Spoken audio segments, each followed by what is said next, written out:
including supporting the inclusive development of all leaders. Today, having a female panel, we're hoping to not only think about leadership development from a diversity perspective, but also, even from a women in leadership perspective. We're really looking forward to hearing what's happening in each of the organizations that our panel bring expertise on. So Sarah from Lenovo, Temi from Enova, and Dr. Kpis from your experience of many organizations that you're supporting. So we recognize that the ongoing challenges of leadership are, ever increasing. Last time that we met for our event last month, we looked at the challenges of hybrid working. Complexity and change is ongoing. And as such, we thought this was a great segue to explore the most critical capability gaps that are emerging for leadership in organizations, and more than anything, what to do about that. So today, our panelists, we're keen to kind of understand what it is that you're seeing. What have you learned, and really critically, what are you planning to do going forwards, or what would you like to plan to do to go forwards? And our panel, as all successful women in leadership, we're also looking to hear about, your ideas for what you could do what would help you to bolster your own career and that of others. What are you thinking about? So we're going to take a dip into understanding what diversity looks like in each of the organizations. And then we're going to talk about how to build strong, effective leaders for the future. And particularly, what do we need most help with now? And, what would be desirable that we're not currently doing to support the growth of diverse leaders across organizations? So those are the topics. I'm going to be one of the hosts today, so I'll sort of keep us on top of time. And both Lisa and myself will facilitate through each of our panelists asking some questions. If we have time at the end, we'll also open it up to the broader audience for you to ask some questions. So let me kick off. I'm going to kick off, first of all, I'd love each of our panelists just to briefly introduce yourselves, and then to give us an idea of, what does leadership diversity look like in your organization? Dr. Katie, obviously you're supporting lots of different organizations, so I'd be really keen to hear, perhaps what some of the trends are that you're seeing. And maybe we start with you, Katie. Thanks, Elaine. And hello, everyone. I'm coming to you from the lands of the Wurundjeri people of the Kulin Nation. Pleasure to be here. I recognize some of the people joining too. Some people have been clients over the years as well, so a particularly warm welcome. I actually wondered, Elaine, if it's worth just a kind of quick reminder or a quick refresh of even what we mean by diversity and inclusion, because inclusive leader or inclusive development, inclusive leadership, lots of people say, yeah, it's important, but kind of what is it?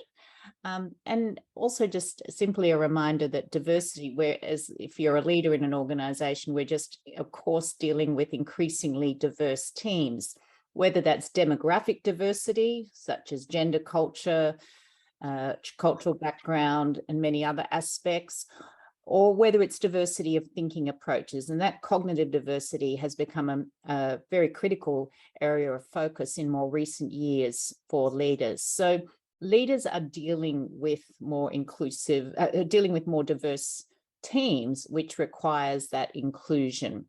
And that inclusion part, and so, our role is we've worked with about 500 organizations over the last decade, seen a huge growth in interest and a huge mainstreaming of the focus on diversity and inclusion, particularly in the last 5 years across the business landscape.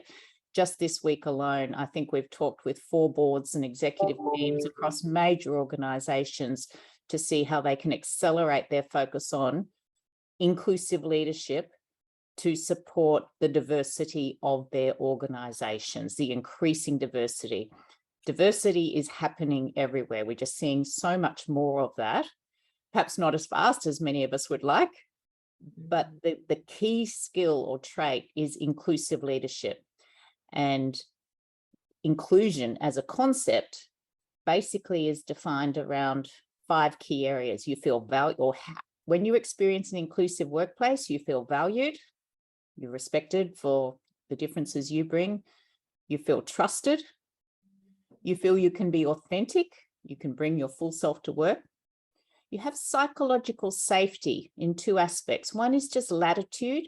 You can offer alternative ideas, you can speak up and challenge. And the other is more about risk-taking. You can take risks. And they're the 5 characteristics of an inclusive workplace. And that is probably, and that psychological safety is probably the most defining focus of executives and boards these days in terms of the work that we do. That's lovely, Katie. Thank you so much for such a great kickoff, and for defining that so clearly for us. What are you sort of seeing across the organizations that you're working with in terms of the makeup of diversity within each of those? I mean, obviously there's a lot of organizations that you support. We can't name them all, but are there any particular trends that you're seeing emerging and changing? Great question. Gender diversity has been on the kind of executive focus areas for the last maybe 20 years. And in more recent times, the great kind of improvement around the focus on diversity is that we're seeing much greater focus on diversity in terms of cultural backgrounds, people of color, much greater focus on increasing the representation of people with a disability. So in Australia, 20% of people identify as having a disability.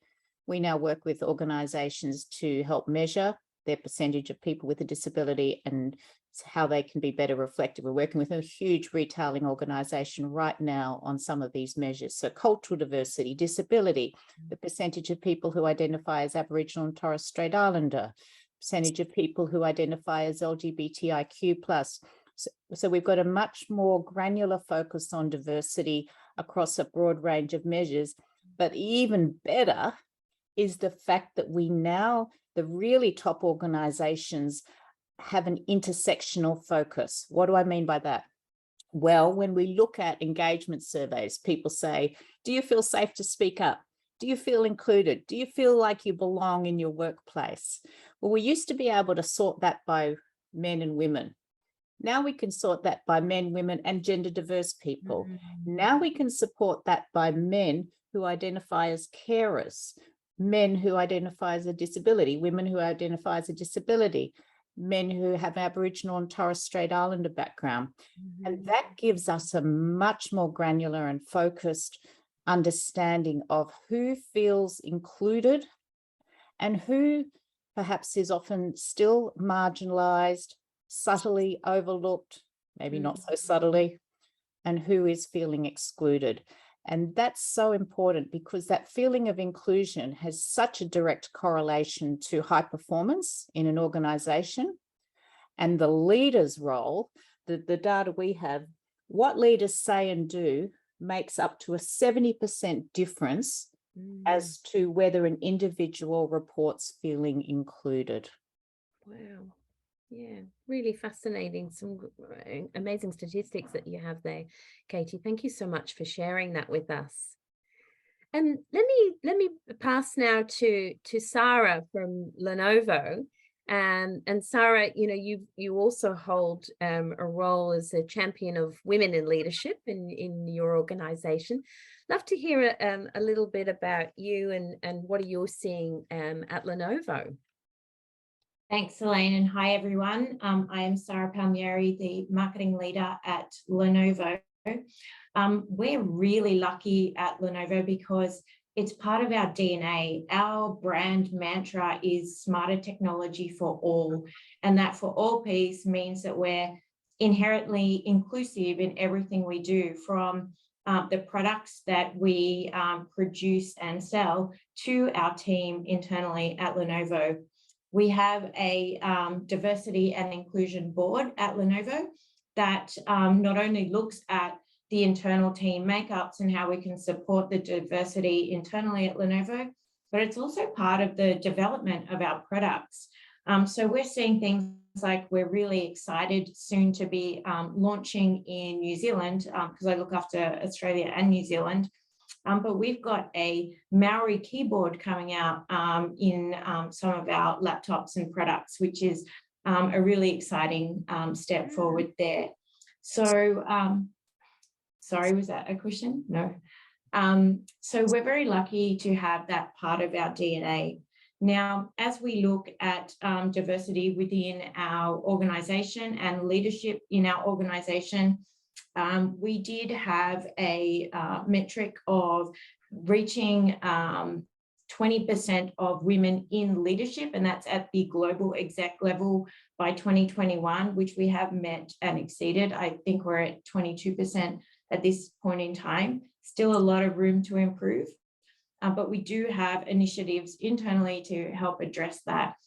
So we have an initiative called WIL, Women in Lenovo Leadership, which myself and my co-leader, our HR leader, Pia Rueda, and I co-lead as part of ANZ for WIL. But we actually transitioned WIL, which is WIL in other places around the world for Lenovo. Here in ANZ, we made it WIL Plus. So it's beyond just women in Lenovo leadership, but we are trying to catch diversity, throw a wider net, and be a lot more inclusive than just women, and drive a lot more diversity within Lenovo. Fantastic, Sarah. I can see some comments coming through on the chat bot about the Maori keyboard. That's just amazing. Can't wait to hear more about that. And I love what you said there about throwing, the net wider in terms of diversity and inclusiveness and the role of the leader. So fantastic. Thank you. Let me throw now to Temi from Inova Pharmaceutical. What do you say? Hi, hi everyone, I'm Temi Stavroulakis. I'm the Director of Medical and Regulatory Affairs at Inova Pharmaceuticals.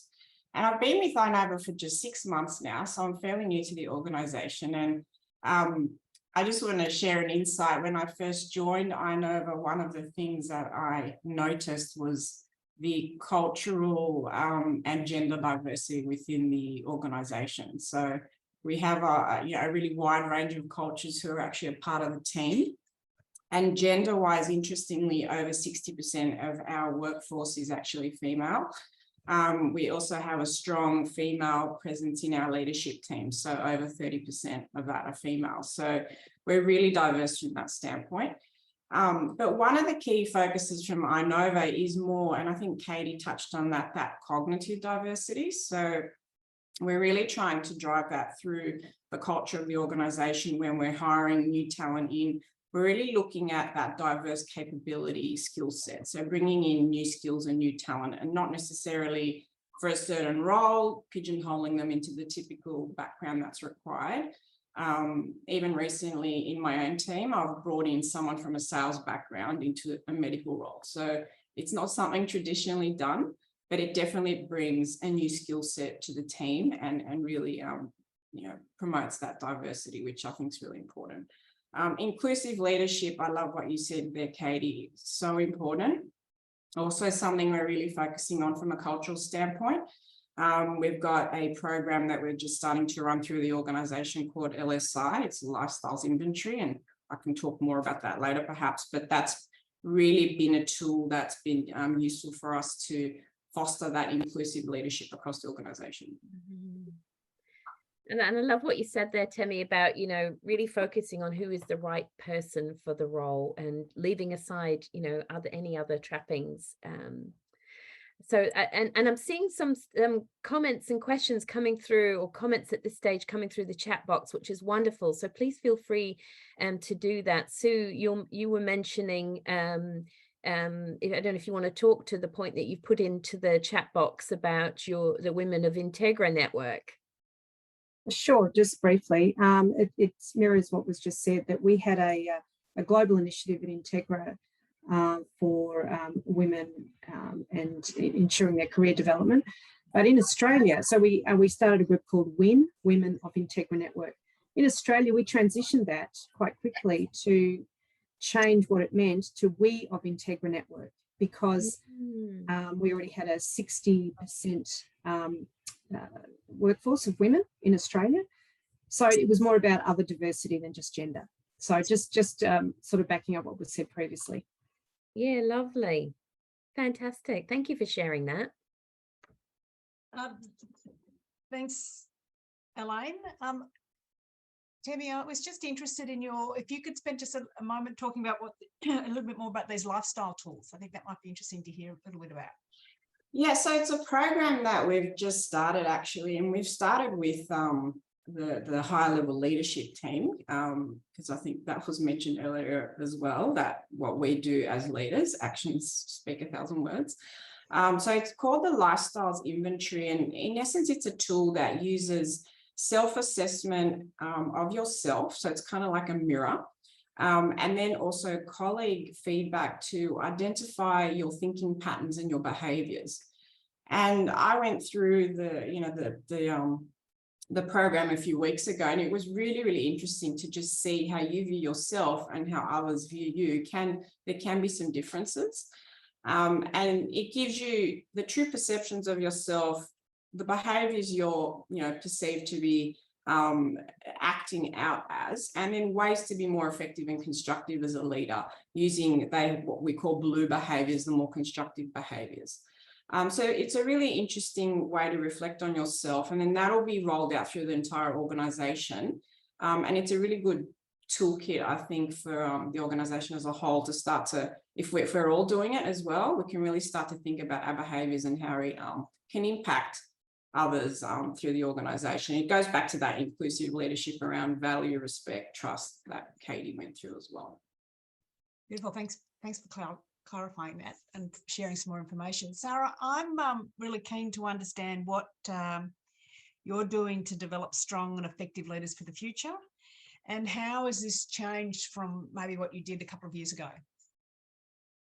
Yeah, we have a very robust IDP, individual development plan process within Lenovo to help support the growth of our leaders internally, and be that, bolstered with the activity that we're doing around Wheel Plus to promote the diversity piece. I think there's two big things that I'm sure everyone will have the same impact on their business since the pandemic, that have become really, really important in driving leaders and diverse leaders. And that is obviously, one is the remote working piece, the logistical piece and dealing with that and managing that. And the other is the growing need for empathy and showing empathy as a leader, because that is the number one thing that I believe that helps to drive and support diversity and grow diversity. So the acknowledgement of empathy being really an important piece of the puzzle for our leaders within the business has been something that we have really honed in on in the last maybe 6 months post-pandemic, as we're starting to move more to a hybrid workspace. We all, I don't want to use the word pivoted, but we all pivoted to the remote working scenario and had to learn with that and living with that. But now I think the place where we're at is having to make sure that we can support that hybrid working environment, that people are comfortable being in the office and surrounded by teams, but also enabling. And again, I'm very lucky that I work for a technology company that supports both diversity, but supports the actual facilitation of that diverse remote working, hybrid working. Our technology has been enabling people get through this pandemic and still be able to work as much as they can. So I think for us, very lucky that the technology side is there to support, but beyond that, really driving the empathy side and listening to people and understanding people so that we can help push that diversity and resolve and make people feel very comfortable in the workplace. So empathy it's interesting that that's sort of a new thing. I mean, in my observation, strong leaders often have that strong empathetic or ability to convey that sense of empathy. So what type of things are you doing to help drive that more empathetic approach? I just correct myself. I wouldn't say it's a new thing. I think it's just more focused than ever before. Sorry, you did say that. I think a lot more listening because of the remote working or hybrid working scenario. You know, it's not as easy to have those water cooler conversations. It's not as easy to, you know, just walk over to someone's desk and hear how they're feeling and understand how they're feeling. So having a more rigorous listening, you know, a lot more surveys, a lot more roundtables, a lot more mentoring, unofficial mentoring and coaching, and just making sure that people have access to the leaders within the organization to be heard, because that needs a bit more structure than it did in the past when it kind of happened more naturally. Okay, thanks a lot. Katie, what are you seeing in the businesses you're working with? What are they doing to start to try and develop a more strong and effective leaders for the future? And how have you seen this change? Thanks, Lisa. It's a fundamental rethink of how we lead, how we work, obviously, over the last few years, and it's continuing. It's not just suddenly pandemic and stop. It's completely revolutionized the way we work. And I think that's extremely exciting from a diversity and inclusion perspective. And I might mention more on that on the why. Before I kind of go into that, I also want to amplify a couple of points. What Temi said in terms of that LSI, and people are doing a lot more of that, getting perspectives of others. So whether it's an LSI or a DISC or the old Myers-Briggs, there's so many now 360 assessments that have become so critical so that you're getting the perspectives of others. You're not just relying on, well, your manager's rating. So that's one thing. And that, of course, means your customers and the people you up and down. So that helps to build your understanding and to get feedback. You know, the part of being an inclusive leader, empathetic, all those things, is that you're continually getting feedback and refining and adapting your leadership style.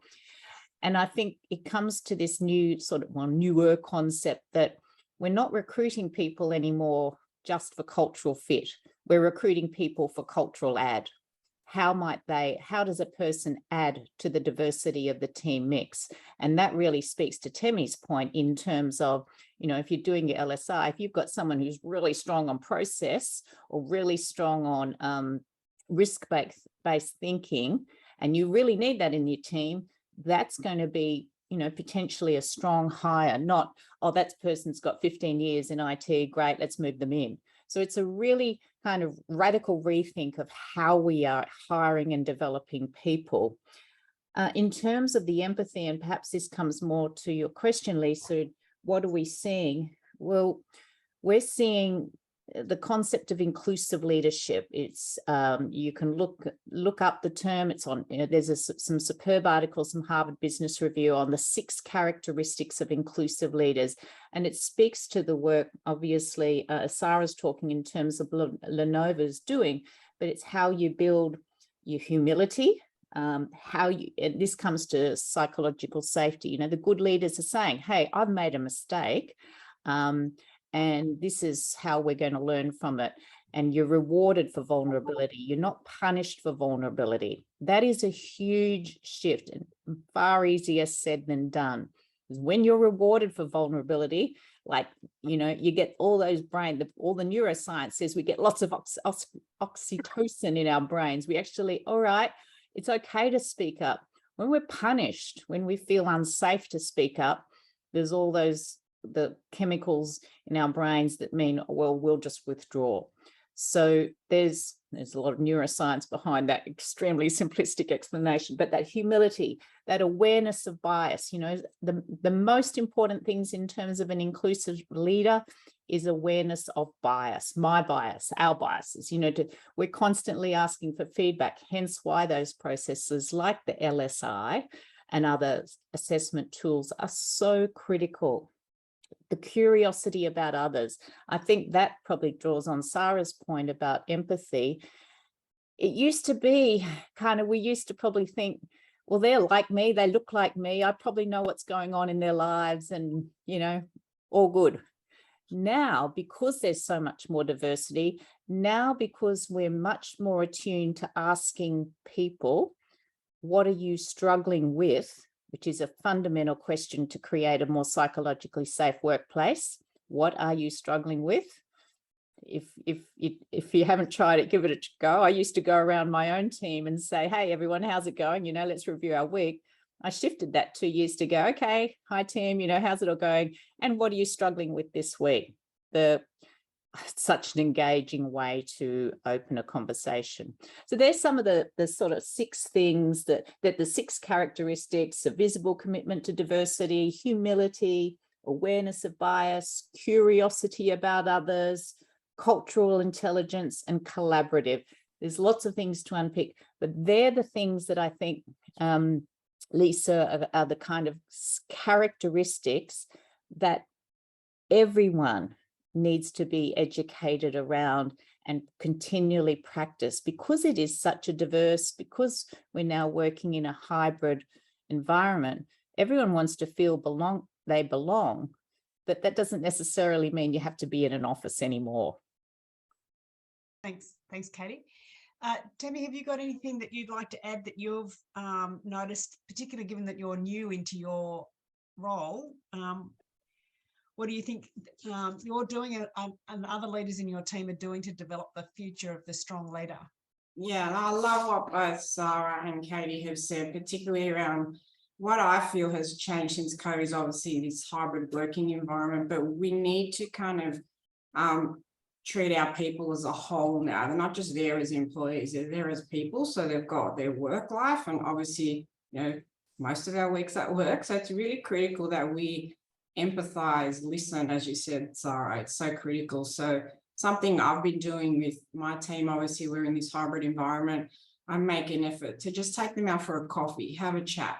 What's happening? Is everything okay? How are you feeling? And it's amazing what things come out of those conversations. It might be about work, but they might also have a conversation about some tough things going on at home. So I think that's kind of the new way forward. It's not purely just the work conversation anymore. We're treating our employees as actual people. I'm sort of curious, Elaine, before you jump in, some of these skills and these attributes that we're talking about that are needed for the future leaders, that's quite different to the way the workplace is traditionally operated. So I'm sort of curious as to how and maybe Sarah, I'll ask you this question. In an IT organisation, it's not unusual to have very technically focused, analytical type people. I spend a lot of time myself in IT. Some of these attributes that we're talking about today are very much what we would have traditionally called soft skills, that didn't always get the value that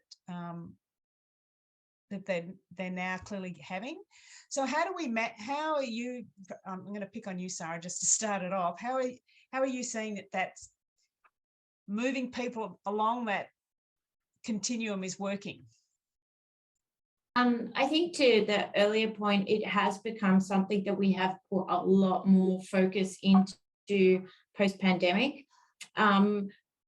Company-wide, we have now introduced something that we call Manager Cafe, which is Thursday afternoon sessions, non-compulsory, soft skill training sessions. So people can join of their own accord, and you know, it's not hard training you know, sessions, but rather allowing people to learn some of those soft skills. At a leadership level, what we've done is, joined an organization that helps us facilitate connections with leaders in like-minded multinational corporations so that we can have peer-to-peer learning on some of those skills and learn from best practice from those guys. And I personally found that very helpful as well, just that networking piece, which again is a soft skill that you can't go and do, a course and get certified in networking. But we have put a lot of focus on that and tried to learn from our peers. Okay, thanks. Justin, you've made a very interesting comment in the chat. I'll just read it out. The point about understanding the complete human is key to inclusivity. It's not just about the profession and what people are good at and can get paid for. I think that's a very nice way of summarizing that. Lisa, may I jump in and just Certainly. add to the point? Other things that companies are doing is, a lot of this is about increasing your own networks and building diversity in your own networks. So, we'll often ask people, okay, just list the 6 people who you kind of interact with regularly and really close to. What's, let's have a look at the gender, cultural diversity, disability, what level of diversity have you got there? And if there's not a lot of diversity, how might you extend that network? Because, we always learn by having those deeper conversations, whether we experience these things or people close to us. And the thing is, as soon as people start sharing, I'm a very strong passion of mental health, and I share my own experiences and challenges and struggles there. And I know it's that, it's kind of Justin's point here about rewarding the sharing and vulnerability, but extending our networks, mentoring programs. And I don't mean the old mentoring where you kind of like, okay, I'm a really senior person, I'm going to impart all my wisdom onto you and you'll be great once I've imparted my wisdom. The mentoring, it's reciprocal mentoring where, it might be a high potential woman paired with a senior male, because there's such good benefits, often men are learning the experiences of women, or it might be a woman of color, or a senior woman mentoring a man of color. You get so much learning that way, or someone from an Aboriginal Torres Strait Islander background being a mentor and building cultural awareness in the organization. There are so many different ways to think about that, but it all comes down to understanding and appreciating different ways of thinking, different lived experiences. You'll hear that term so much more now. And I think that's come into the workplace in a very productive way, because every time we have these interactions, we increase our understanding and compassion. And that is so critical to inclusion. Yeah, I love what you said there, Katie, about increasing understanding and compassion. And I think I sort of smiled when you said about the traditional mentoring programs, which had great value in the time, and possibly there are still organizations that are getting great value out of that. But this lovely idea of sort of spreading the net wider, to use Sarah's phrase earlier, and see how you can really mix it up to get more, to extract more value, more good juice out of those relationships is fantastic. So if we were able to kind of wave the magic wand and make everything happen, and what would it be? And I might Temi, I might invite you to sort of kick us off on this question. What aspects of leadership do you think that we need, particularly from a developmental perspective? What aspects do you need most help with? What do you think is most critical for leaders to develop? And in what ways do you need help? I guess that's the sort of the question for maybe to me. Oh, sure. So, and I think it was slightly touched on just a moment ago with the environment we're in now, and certainly something I know is doing, something I've struggled with, is the mental well-being piece. So being able to have that conversation with your team members and having the right toolkit to do that. Personally, I've had some team members in these situations, and when the situation arose, I sort of thought to myself, gosh, I've never had the experience in dealing with this. But interestingly, I know has actually partnered with the Black Dog Institute, and they will be coming in to train us as leaders on how to have those conversations, how to be able to sit with people and help them through what they're going through. So that's something we're doing at the moment. So I think it's something that's maybe more prevalent now, perhaps post-COVID. Something I'm certainly seeing more of. So I think that's a really important thing we need to focus on moving forward. Thank you, Temi. A really interesting, thought there. And I guess that one of the things that has come out of COVID as a plus is that, certainly it seems that we're more able to talk about mental health, and we seem to have greater awareness, but that's the what. How to change that, how to make that different, that's the bit that I think a lot of organizations are struggling with. I also noticed in the chat, Sue, you put a really interesting comment about how we're managing neurodiversity, particularly autism spectrum, which often struggle with the soft skills that we're discussing. Are there any sort of thoughts from the panel on that? I think that's a great question, Sue. I'd love to offer my thoughts and love to hear from others too. Sue, I love the question. You're the bit at the end, are they less likely to make an inclusive leader? Golly, no. What we need is more people who identify as neurodiverse as leaders, but then it gives an opportunity for those of us who might see ourselves as neurodiverse in different ways to see people who are like us. And it comes back to you can't be what you can't see. So actually, the more leaders who have who are open about their either mental health disorders they may have, or have autism, the more we share that, then the more it becomes just part of, it's always been there in a way, but we've just never really been open to having these conversations. And what we know is that for so many people, as soon as you have conversations with your leader and say, actually, what I need to be able to do is have a quiet space. If I have to come into the office one day a week, could I work in a quiet room over here? And could you give me a whole lot of just notice about the next 3 weeks of meetings so that I can plan whatever? I don't want to, say that just because I've got some experiences I know about others. Everyone has different needs and supports. And that's the beauty of an inclusive leader, when they're tuned into saying, what's the best environment for you to work well? We value your contribution. How can we make this environment supportive for you? Yeah, great comments. And I guess it comes back to your earlier point about, really being curious, showing genuine curiosity about others, and asking, not only sharing, but also asking those, what are you struggling with questions. And Sarah, I'd love to invite you to share your thoughts on, what do you think that leaders need, and what do we need the most help with in terms of developing leaders who are inclusive for the future? Sure. Just before I do, though, a comment on the last point. There was a fabulous campaign through LinkedIn. I'm not sure you guys have seen it, on including dyslexic thinking as a skill set. And I think that is fantastic. And as a marketer, I feel very privileged to have the power to be able to do things like this and change the way things are viewed to a positive light. And when we look at, people with dyslexia and having that skill of dyslexic thinking, it really is a skill in terms of problem solving, in terms of creativity.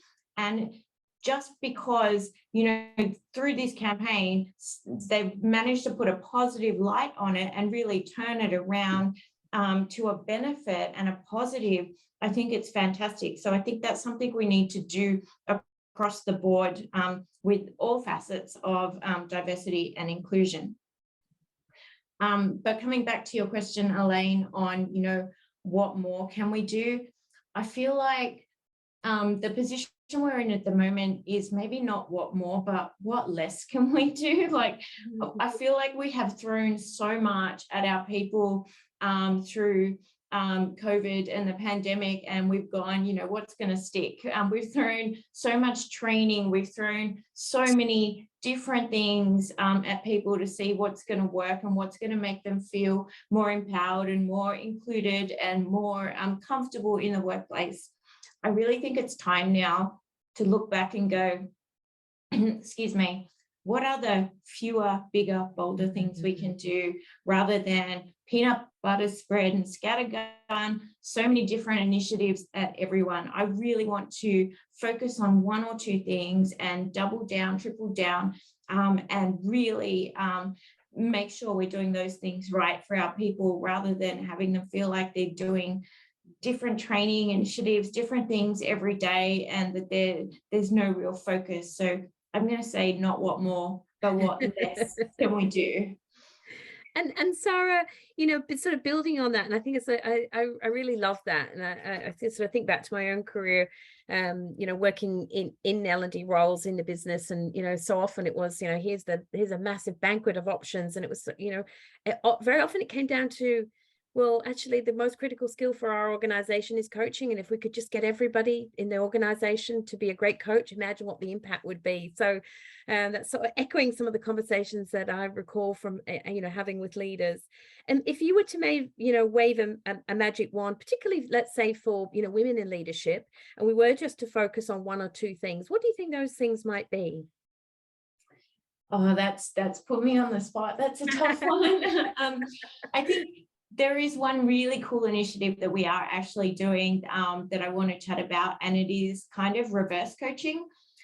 So the senior leaders within our organization actually throw their hat in the ring to be mentees.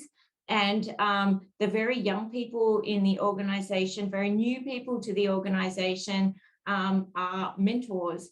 And what we hope to achieve out of that is that, the people at the top that are making the decisions that cascade down and influence the entire organization still are plugged into young people's thinking and young people's experience, and are made aware of, as Katie said before, you can't be what you can't see.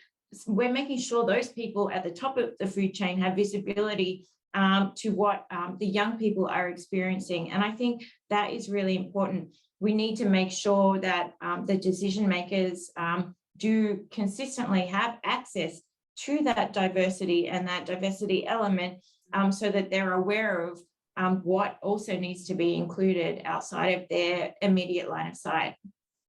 Wow, how exciting that you're doing that. I'd love to keep hear how that's going and some of the outcomes that you're getting as are you seeing any sort of shifts in culture already as far as that initiative's going?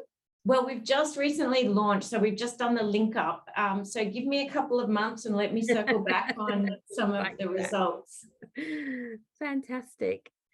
So let me just throw it open. Is there any any other comments from our panelists or any other questions from the wider audience that you'd like to ask us in sort of the last 10 minutes that we have together? Elaine, just as others are perhaps popping questions or getting questions ready, I just want to add to what Sarah has said. Those sort of reciprocal type or reverse mentoring programs are wonderful. Also, we work in a lot of companies where it's still highly male dominated. It might be IT, it might be resources companies. So, if you've got if you've sort of still at the 30% female, one of the things that we recommend is to all operational and indeed all leaders is to try to look for opportunities to cluster women in operational roles, to avoid those situations where you're in a women-only situation. So the research shows that when there's only one woman on a team, whether it's, the one woman in sales or one woman on a mine site or whatever, on a mine site team, when there's a women-only situation, those women are far more likely to experience microaggressions, harassment, and discrimination.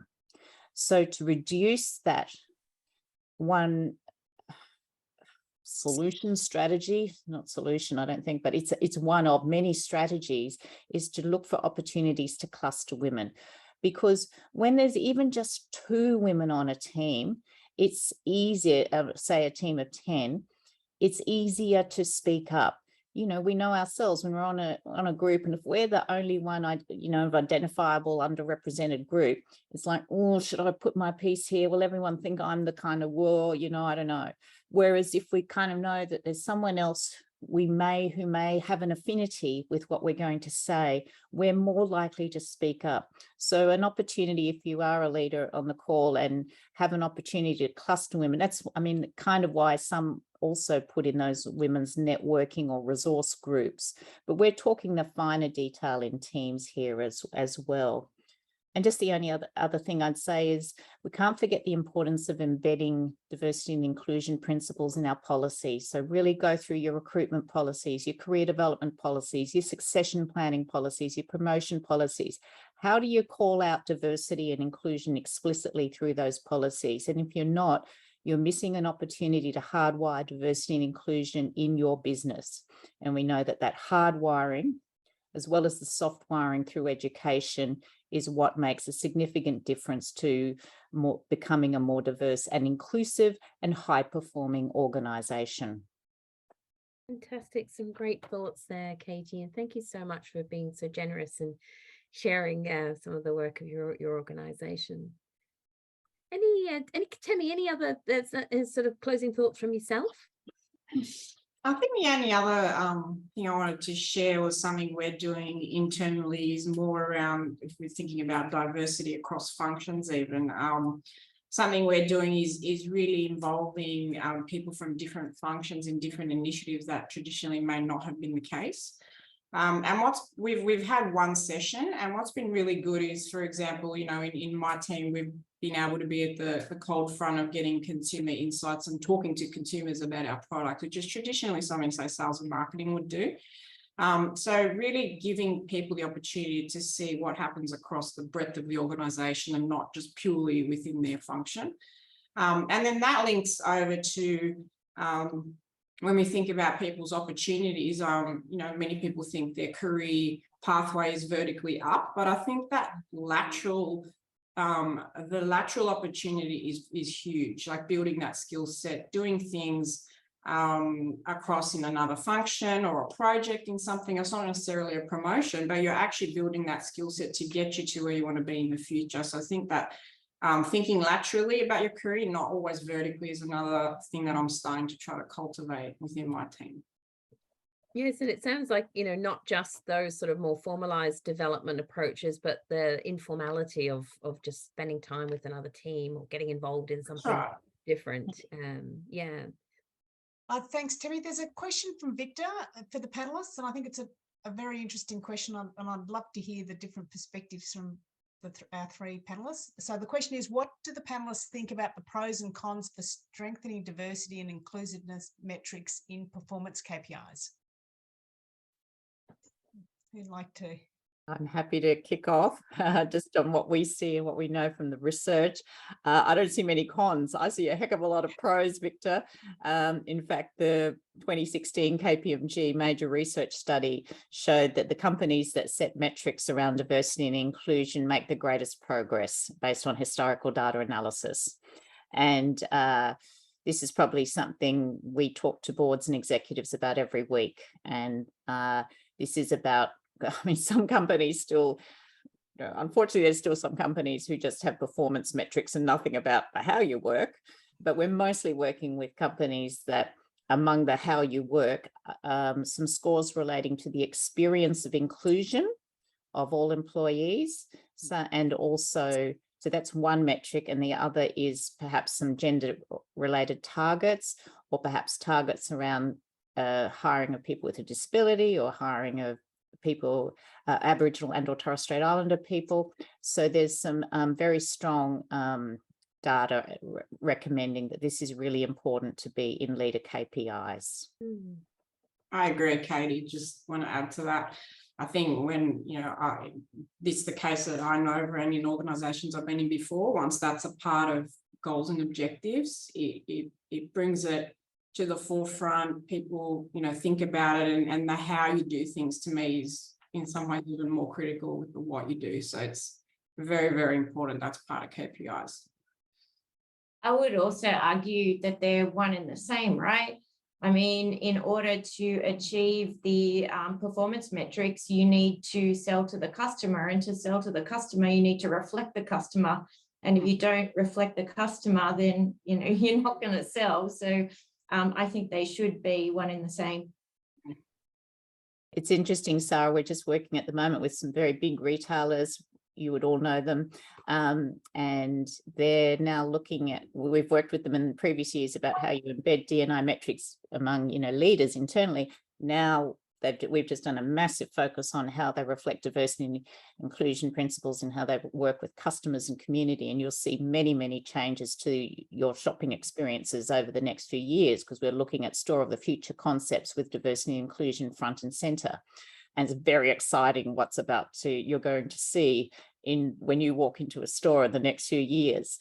I'm not allowed to say much more, but what I do want to say is that to your point, the more we think about diversity of our customers, it just means we sell to more people. Absolutely. I think we've got time for a quick response to Mick's question. He's looking for some advice from the panelists on the concept of allyship. So doesn't want to have the savior complex, or who are you to speak on my behalf? Any tips from our panelists on that? Mick, it's a lovely question. I'll jump in, but happy to hear from others too. And we get this question a lot. Great to have allies. I mean, we make the greatest progress when everyone is educated on these concepts. It's important that men are great allies for women. It's important that people who may identify as Anglo background are great allies for people of colour. So that's really important. And as long as we're mindful that we're getting the diversity of lived experiences, and we're coming from that point is that these are my experiences and I'm interested to learn about your experiences. And we reflect that we don't fall into the trap of affinity bias where, we gravitate to people like us and think everyone thinks like us. The more we I'm interested in your experience, that's the greatest thing an ally can do. And allies are so important. Thank you, Katie. And I'm conscious that we've just got a couple of minutes until we get to one. And I want to thank Tammy, Sarah and Katie for what I have found a fascinating conversation. I had a little bit of a view on what I thought we would cover off, and this has been significantly broader. So hopefully everybody on the call has really got a lot out of it. I particularly enjoyed hearing about this concept of inclusion and how much more important inclusion is rather than just the traditional diversity metrics, and the focus on these the different tools that people are doing to really get in touch with what's going on with their teams and beyond their teams. The reflection of your people with the customer set is something that's really good to hear that's moving forward. I loved the couple of practical tips that we got. The reverse coaching, I thought was a very nice idea. The importance of doing things regularly. I think the LSI and Temi, your comments around this regular self-reflection. I think in the past we've spent too much time. We do this thing once a year, job done, it's in my drawer. Let's get back to business at hand. I think this is a really significant change, and I think obviously the changes that COVID has forced upon people.